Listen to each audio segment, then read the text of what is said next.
to abort children up to the 9th month, castrate little boys, and call them little girls, mutilate little girls and cut off their breasts and give them puberty blockers.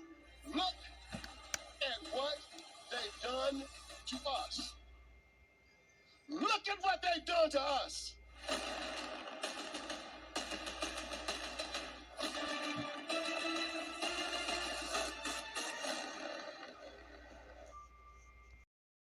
Being a social construct, being something that an individual can choose for himself or for herself. They also want to start normalizing this idea of different types of families with, two moms or three dads, or two moms, three dads, and two cats. So this is very, very problematic. Again, it's a war on the family, and even the war on the family itself is not the end, right? It is a means to an even bigger end, which is the overthrow of the existing social and political and economic and moral order, so that it could be replaced with a new totalitarian system, as we saw in the countries that first implemented this, like communist Hungary 100 years ago. Right. I'd like to come back to that. That is such an important point about the potential eventual ends here.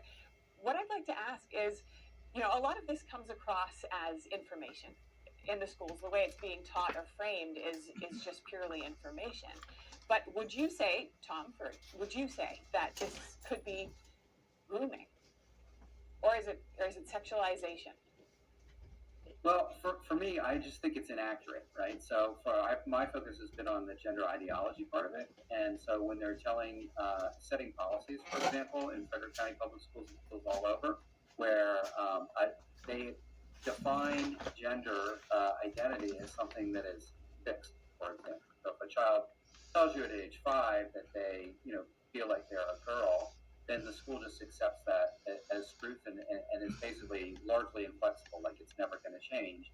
And the research on this, there are 12 studies on it that we cited in a policy that several of us proposed here in Frederick County, shows that for most kids, as they grow up, they become comfortable in their natal sex. And so for me, I'm coming more from a question of accuracy, and it's not really, what the schools are teaching is not really reflecting what the science shows.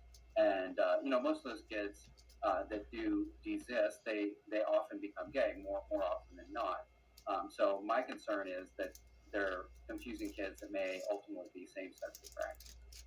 So in a way, it's denying some of the science that we already know about what kids do end up deciding that they are if they're let to their natural course.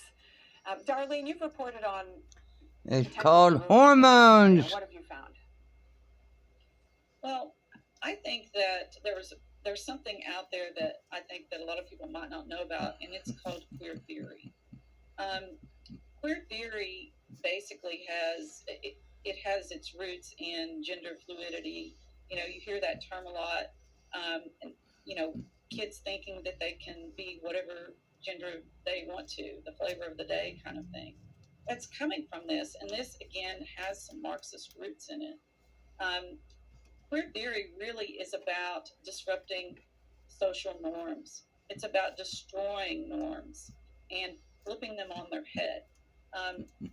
If you think that pedophilia is bad and not something that society accepts, then queer theory would absolutely accept that. They would say, or queer theorists would say, that this is the route we need to go because of the system the way we have it now. If you are a straight male or a straight female, that you have the power, and so it's all about power and flipping that on its head and destroying the family. Fascinating discussion. We're right in the middle of our deep dive on parents' rights. Thank you so much to all of our panelists right here. We'll be right back after the break. We're all young once, Ah, Hollywood. You'd better be getting yourself a good husband and stop mooning about Hollywood. You know what she wants to do? She wants to go to Hollywood. I've known it all along. I've seen her making faces in the mirror and talking to herself. That's what comes of your movies. Why, what would you do if you did go to Hollywood? I'd be an actress. I would, I tell you. I've always known I could. Part of the government system. For example, charter schools, they're funded by government. More and more states are now moving in the direction of using tax dollars to fund private schools, which, again, this is the very essence of socialism, where the government funds, controls, and even operates the means of production for its purposes, for the collective purposes, rather than the purposes of the individual. But if you look back historically at how schools have been used by socialists, by communists, by totalitarians, it's basically a 100-year horror show. Adolf Hitler was a very, very good example of this. This is a guy who was obsessed with the idea of indoctrinating children. He repeatedly wrote and spoke about the importance of capturing the minds of the next generation.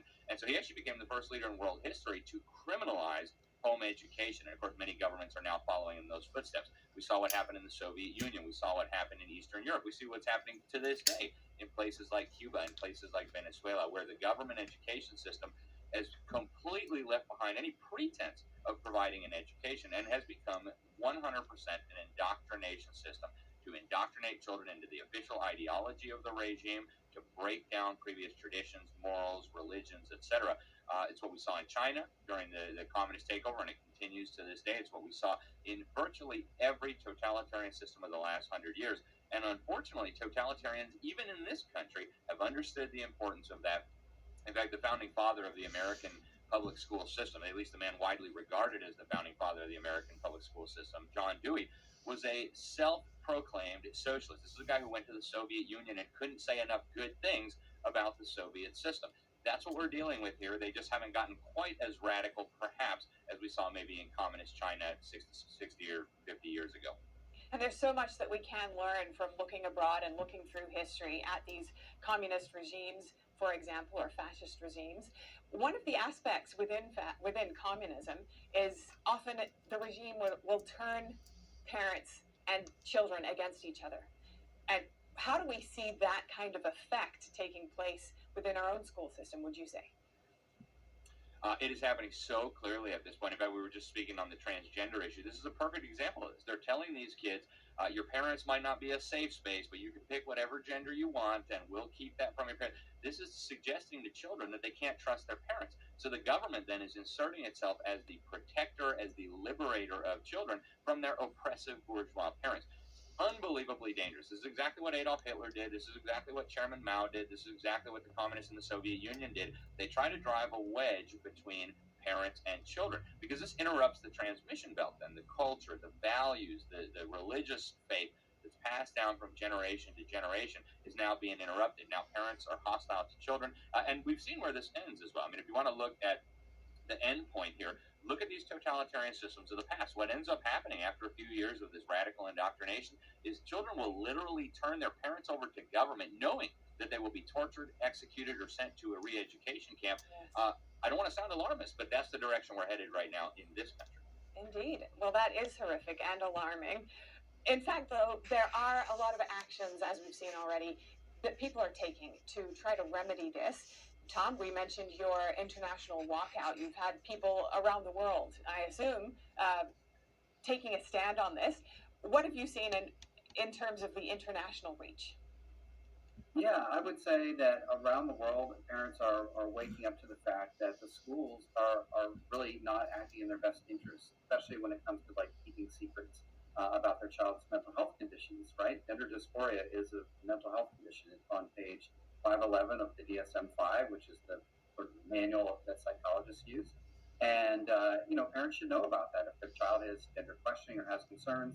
Most parents, when they hear that their child has concerns, they're not doing anything bad to them, not kicking them out of the house or in any way being unsafe with them. They love them more. They embrace them more. They engage with them more, take more family trips. They really try to help their children, as all good parents do.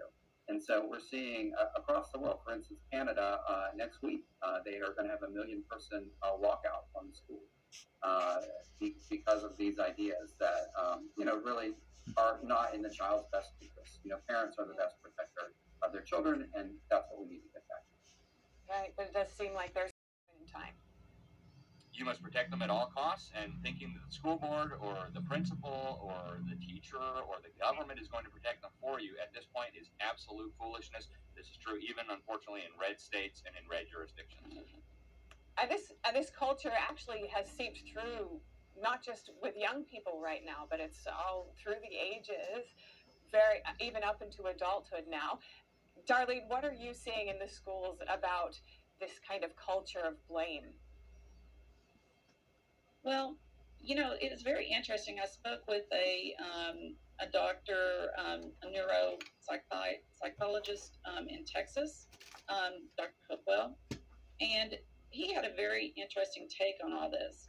He said this is like it's like a mass hysteria almost, this transgender movement, because he said if you look back, like even far back as the Salem witch trials, you know, you had a lot of adolescents and young people believing that, you know, there was witches everywhere surrounding them.